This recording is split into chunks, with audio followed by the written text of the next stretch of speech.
My dear students, कैसे हैं आप सब लोग। आप देख रहे हैं एनवाई क्लासेस और हमने पिछले वीडियो में एसेक्सुअल रिप्रोडक्शन के बारे में समझा था। आज हम बात करते हैं sexual reproduction in flowering plants. ठीक है, स्टार्ट करते हैं।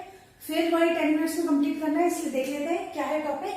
चलिए, फ्लावरिंग प्लांट्स। फ्लावर क्या होते हैं बच्चों? फ्लावर एक रिप्रोडक्टिव ऑर्गन है प्लांट के। ठीक है, फ्लावर की हेल्प से ही रिप्रोडक्शन होता है। ऐसा क्या होता है देख लेते हैं। देखिए, फ्लावर्स प्लांट्स पे दो तरीके के होते हैं, एक होता है यूनिसेक्सुअल, एक बाइसेक्सुअल। यूनिसेक्सुअल फ्लावर्स वो होते हैं जिनमें दोनों रिप्रोडक्टिव ऑर्गन नहीं पाए जाते हैं। जैसे इस फ्लावर में ये बाइसेक्सुअल फ्लावर है, मैंने बनाया जो। इसमें ये देखिए, ये फीमेल पार्ट है ओवरी।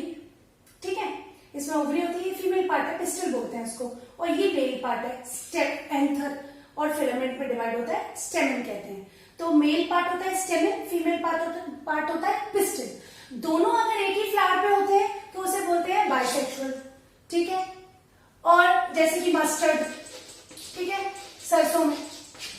और यूनिसेक्सुअल वो होते हैं जिसमें एक ही प्लांट पे अलग अलग फ्लावर में अलग अलग पाए जाते हैं। जैसे कि अलग एक फ्लावर में स्टेमन है तो एक फ्लावर में पिस्टल है।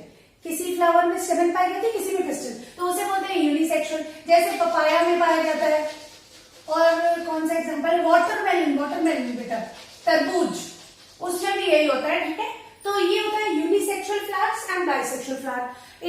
इसी बेस पे अगर जिस प्लांट पे यूनिसेक्सुअल फ्लावर्स पाए जाते हैं उन्हें मोनोशियस कहते हैं।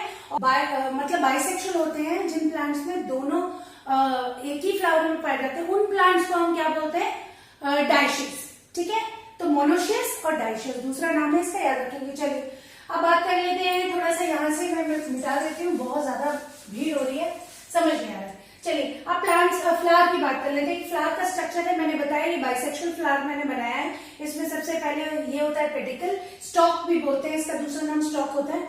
ठीक है, जिससे अटैच होता है फ्लावर। ठीक है, तो इसका काम कुछ नहीं है, बस फ्लावर को अटैच करना, अपने साथ जोड़े रखने का काम रहता है। फिर है नेक्स्ट सेपल, ग्रीन कलर की होती है बेटा।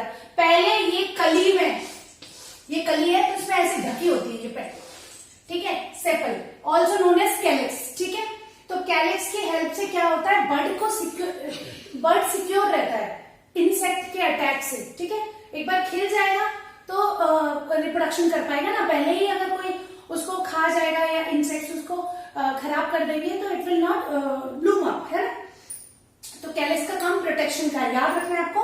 Calyx helps in protection of a flower, bird. ठीक है, नेक्स्ट इज ओवरी। ओवरी आपको पता है कि ओवरी में सीड बनता है जब एक बार पोलन ग्रेन्स इसमें से निकलते हैं। अभी आएगा पोलन ग्रेन्स क्या होते हैं, बात कर लेंगे। ठीक है, पेटल्स प्लांट में क्या, फ्लावर में क्या होती है? अट्रैक्ट करती है, अच्छी अच्छी सुंदर सुंदर पेटल्स होती है, इंसेक्ट को अट्रैक्ट करते हैं। रोज की कलरफुल अलग अलग है ना, तो पेटल्स क्या करते हैं? Attract the insect for pollination. ठीक है, ताकि इंसेक्ट इस पे बैठे, पोलन ग्रेन इनमें से लेकर इसमें डाल सके बाय एक्सीडेंटली। ठीक है, अभी हम बात कर लेंगे पोलन ग्रेन्स क्या होते हैं। अब बात कर लेते हैं ये वाला पार्ट, ये जो पार्ट है ये। ठीक है, इसे बोलते हैं स्टेमन, और ये जो बीच का पार्ट है इसे बोलते हैं पिस्टल। ठीक है, अब इसको थोड़ा जूम करके देख लेते हैं स्टूडेंट। सारे पार्ट्स को मैं जूम करके आपको बता देती हूँ। ठीक है, मान लीजिए हम ये पिस्टल वाले पार्ट यानी फीमेल पार्ट को जूम कर रहे हैं तो देखेंगे कुछ इस तरीके का पार्ट होता है। सबसे ऊपर होता है स्टिग्मा। ठीक है, ये एक ऐसा सब्सटेंस रिलीज करता है जिसकी वजह से इस पे कोई भी मेल रिप्रोडक्टिव गैमीट है वो यहाँ पे अटैच हो जाता है। ठीक है, तो स्टिग्मा स्टिकी होता है, बहुत ज्यादा चिपचिपा होता है। ठीक है, ताकि पोलन ग्रेन्स अट्रैक्ट हो, चिपक जाए। ये होता है स्टाइल, बहुत स्लिपरी होता है, केमिकल रिलीज करता है जिसकी वजह से स्लिपनेस आती है ताकि कोई भी पोलन ग्रेन्स इजीली इसमें एंटर हो पाए। ठीक है, नीचे होता है ओवरी। ठीक है, ये ओवरी पार्ट है, इसके अंदर होता है ओव्यूल। अंदर होता है ओव्यूल। इसको भी मैं जूम करके बताना चाहती हूँ स्टूडेंट्स, देख लीजिए। ओव्यूल क्या होता है? इस टाइप का होता है। ठीक है, ये माइक्रोपाइल एंड है, माइक्रोपाइल एंड। ये जो होता है ये एक तरीके का थोड़ा ओपन होता है ताकि पोलन ट्यूब आकर इसमें एंटर हो सके। ठीक है, माइक्रोपाइल। इसके जस्ट ऑपोजिट होता है चलेजा एंड चलेजा। ठीक है, चलेजा बोलते हैं उसको। हालांकि थोड़ा अपर लेवल का है, पर अगर किसी रिफ्रेशर्स में दिया होता है तो आप कंफ्यूज होते हैं। ये चलेजा होता है, ये माइक्रोपाइल है, और बीच में कहीं एग होता है। ठीक है, एग होता है, न्यूक्लियस और बहुत सारी चीजें हैं, बहुत सारे पोलर एग्स पाए जाते हैं। ठीक है, वो बाद में वो आपके सिलेबस में नहीं है तो उसके बारे में कोई बात नहीं करेंगे। चलिए इतना समझ में आया। तो ये है हमारा फीमेल रिप्रोडक्टिव पार्ट जिसे बोलते हैं पिस्टल। क्या बोलते हैं? पिस्टल। मैंने इसको आपको जूम करके बताया। चलिए अब बात कर लेते हैं हम एंथर स्टेमन की। ठीक है, स्टेमन क्या होता है? इस तरीके का होता है, ऊपर इस तरीके के, इसे बोलते हैं एंथर और इसे बोलते हैं फिलामेंट।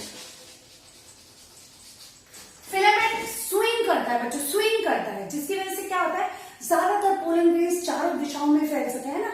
तो ये किसकी बहुत अच्छी प्रॉपर्टी होती है? स्विंग वाली, है, जरूरी होता है, इसीलिए फिलामेंट होता है, पतला होता है बहुत और स्विंग कर पाता है हवा के साथ। ठीक है, एंथर ये है, इसमें पोलन ग्रेन्स बनते हैं। जैसे ह्यूमंस में sperm is important for mails, है ना, स्पर्म फ्यूज होगा एग से, ऐसे ही प्लांट्स में जो एंथर है इसमें बनते हैं पोलन ग्रेन्स। ये ज्यादातर इस टाइप का होता है, बीच में एक गैप होता है और इस तरीके के पोलन ट्यूब होते हैं। लेकिन पोलन ट्यूब में क्या बनता है? पोलन ग्रेन्स बनते हैं। क्या बनता है? Pollen grains. Am I clear? ये पोलन ग्रेन्स एक बार बन जाते हैं तो इंसेक्ट, जब भी कोई इंसेक्ट आया, कोई भी इंसेक्ट इस पे बैठा तो इंसेक्ट के बॉडी से चिपक जाते हैं पोलन ग्रेन्स। कई बार इंसेक्ट अपने माउथ से ले जाते हैं पोलन ग्रेन्स। अगर एक्सीडेंटली वो यहाँ आके गिर गया तो क्या होगा? ये फिर अंदर जाएगा और फ्यूज हो जाएगा, है ना, नया सीड बन जाएगा, है ना स्टूडेंट। तो मैंने आपको ये जूम करके बताया। अब बात कर लेते हैं थोड़ा सा हम कि रिप्रोडक्शन होता कैसे है ना। यस, अब बात कर लेते हैं पॉलिनेशन की। पहले उससे पहले हम मैकेनिज्म समझे कि फ्लावर में किस तरीके से रिप्रोडक्शन होता है, इसके मैकेनिज्म को समझे। उससे पहले हम क्या करेंगे, हम पता करेंगे पॉलिनेशन क्या होता है। एक शब्द बार बार आता है, पॉलिनेशन। ठीक है, पॉलिनेशन एक तरीके का मैकेनिज्म है जिसकी हेल्प से कोई भी पोलन ग्रेन्स अपनी जगह से फ्यूज हो सके ओवरी में, ठीक है, जा सके, ठीक है, फ्यूज हो पाए। तो कैसे हो पाएगा? आपको लिफ्ट तो लगी नहीं है जो पोलन ग्रेन्स आके इधर आ जाएगा, कोई बस और कोई गाड़ी तो है नहीं, है ना। तो कैसे करेगा पॉलिनेशन? तो दो तरीके का होता है। एक किन किन की पहले हेल्प से देख लेते हैं, किस किस की हेल्प से कर सकता है। इंसेक्ट की हेल्प से। एक हनी भी यहाँ बैठा, पोलन ग्रेन उसके साथ चिपक गया, फिर वो स्टिग्मा पे आ गया तो पोलन ग्रेन्स इस पे छूट जाएंगे, छोटे छोटे पोलन ग्रेन्स इस पे छूट जाएंगे और बाद में रिप्रोडक्शन हो पाएगा, है ना, चांसेस मिल पाएंगे। तो एक इंसेक्ट की हेल्प से हो सकता है, विंड की हेल्प से हो सकता है, ठीक है, विंड की हेल्प से हो सकता है, हवा की हेल्प से भी, क्योंकि वो स्विंग करता है तो स्विंग करके इस पे पोलन ग्रेन्स ड्रॉप हो सकते हैं। ठीक है, थर्ड वाटर, पानी बरसता है, जब पानी बरसा या वाटरिंग की, किसी ने पानी डाला, हो सकता है कि कुछ पोलन ग्रेन्स पानी के भाव के नीचे, इस फ्लावर पे नहीं तो इसके आसपास जो फ्लावर है उन पे गिर जाए, इसी के। ठीक है, और ये कुछ मेन टॉपिक है जो आपको पता होना चाहिए। पॉलिनेशन में कौन कौन करता है? इंसेक्ट, विंड और वाटर। अब एक शब्द आता है सेल्फ पॉलिनेशन और क्रॉस पॉलिनेशन, वो देख लेते हैं। सेल्फ पॉलिनेशन मतलब खुद ही, जैसे कि अपने फ्लावर का ये पोलन ग्रेन्स इसमें गिर जाए तो ये क्या हो गया? सेल्फ पॉलिनेशन, है ना स्टूडेंट्स। इसे बोलते हैं सेल्फ पॉलिनेशन। अब एक होता है क्रॉस पॉलिनेशन। क्रॉस पॉलिनेशन में क्या है? एक पेड़ है, ये एक फ्लावर है, ये इसका एंथर इसमें गिर जाए, that is cross pollination. Plus rose का प्लांट ये है, रोज का ये है, इधर एक फ्लावर है, इसका इधर गिर जाए तो भी क्या बोलेंगे हम? Cross pollination. Am I clear? पर ऐसा नहीं हो सकता कि गेंदे का फ्लावर और रोज का अटैच हो जाएगा, वो क्रॉस पॉलिनेशन हो गया, नहीं हो सकता। ठीक है, तो ये प्रोसेस ऐसे होती है। पॉलिनेशन आपको समझ में आया स्टूडेंट्स? ठीक है, transfer of pollen grains towards the ovary, ठीक है, by different method is known as pollination. चलिए आप बात कर लेते हैं फर्टिलाइजेशन की। होता कैसे है फर्टिलाइजेशन? चलिए बात कर लेते हैं फर्टिलाइजेशन की। मान लीजिए ये एक ओवरी है, ये ओव्यूल है, ये स्टिग्मा है, ठीक है। मान लीजिए यहाँ पोलन ग्रेन्स आके गिरा तो स्टिग्मा एक केमिकल रिलीज करता है जिसकी वजह से क्या होता है? वो स्टिकी हो जाता है। मैंने बताया था आपको, ये केमिकल पोलन ग्रेन के अंदर घुस जाता है, ठीक है, पोलन ग्रेन के अंदर ये केमिकल घुस जाता है और पोलन ग्रेन क्या करता है? स्वेल हो जाता है, फूल जाता है। फूलने के बाद क्या होता है? पोलन ग्रेन बड़ा हो जाता है, फूल जाता है और एक ओपनिंग तैयार होती है जिसे बोलते हैं पोलन ट्यूब। क्या बोलते हैं?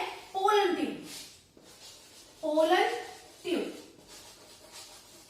ठीक है, इसमें पोलन ग्रेन्स, ठीक है, एंटर हो जाते हैं। मैंने आपको बताया था पोलन ग्रेन्स कहां से एंटर होते हैं? माइक्रोपाइल एंड से, जो मैंने ओवरी में आपको जूम करके बताया था। तो देखिए ये ओवरी होता है, ठीक है, इसमें क्या है, ये क्या है, ये हमारा पिस्टिल है, ठीक है, कार्पेल भी बोलते हैं इसको। तो इसमें जब ये पोलन ट्यूब आया, स्वेल हुआ, मैंने बताया आपको पोलन ट्यूब बन जाता है ना। ये जो पोलन ट्यूब है, इसके अंदर एक या दो से अधिक भी पोलन ग्रेन्स एंटर हो सकते हैं। जब ये एंटर होते हैं तो एक पोलन है, एक जो पोलन ग्रेन है वो अटैच हो जाएगा और एम्ब्रियो बनाएगा, और दूसरा एंडोस्पर्म बनाएगा, ठीक है, दूसरा एंडोस्पर्म बनाएगा, ठीक है। तो ये क्या होता है, बाद में ये एम्ब्रियो एंडोस्पर्म क्या बन जाते हैं? सीड बन जाते हैं, सीड, ठीक है, सीड। बाद में ये फ्यूज हो जाता है और जाइगोट बनता है। जब आपको पता है ना पोलन ग्रेन्स अटैच होते हैं एग से, तो क्या बनाते हैं? जाइगोट, जाइगोट बोलते हैं उसको। और ये जो जाइगोट है डेवलप होता जाता है, क्या बन जाता है? सीड, अंदर सीड बन जाता है। और ये जो ओवरी का पार्ट है, ये जो ओवरी है वो क्या बन जाती है? फ्रूट बन जाती है, और जो भी प्लांट की पत्तियां हैं वो झड़ जाती हैं, ठीक है। ये तो मैकेनिज्म हो गया रिप्रोडक्शन। तो ये मैकेनिज्म है स्टूडेंट फर्टिलाइजेशन का इन प्लांट्स में, ठीक है। तो किस तरीके से प्लांट में फर्टिलाइजेशन होता है मैंने आपको बता दिया है, ठीक है।